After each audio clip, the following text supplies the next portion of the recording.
নমস্কার, সবাইকে স্বাগত জানাই অঞ্জনা এন্টারপ্রাইজের একটা নতুন ভিডিওতে। তো এই টাইপের ব্লুটুথ মাইক, কমের মধ্যে যে ব্লুটুথ মাইক, সেই মাইক আমাদের কাছে অ্যাভেলেবেল আছে। দেখুন, এই টাইপের হচ্ছে মাইক। এটা আমরা কানেকশন করে চেক করে নিয়েছি এবং কিভাবে কানেক্ট করে সেটাও দেখাচ্ছি। এই যে পার্টটা রয়েছে, এইটা একটা যে কোনো ফোন নেবেন, নিয়ে এই যে এই পার্টটা হাতুড়ির মতো, এটাকে আপনার সি টাইপ ফোনের মধ্যে লাগিয়ে দেবেন।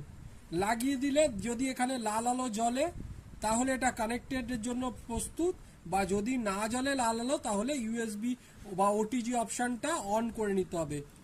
এরপরে দেখুন, এই যে মাইক, এটা তো মেন মাইক, এর পেছনে এই যে পাওয়ার সুইচটা আছে, এই পাওয়ার সুইচটা চিপে ধরে রাখতে হবে কিছুক্ষণ, তাহলেই দেখবেন দেখুন এটা ফিক্সড সবুজায় জ্বলে রয়েছে। তার কারণটা হচ্ছে আমি আগে এটাকে কানেকশন করে নিয়েছি। এই দেখুন, আমি এটা খুলে দিলে দেখুন এইটা খুলে দিয়েছি। এটা খুলে দিলে দেখুন এইটা লাল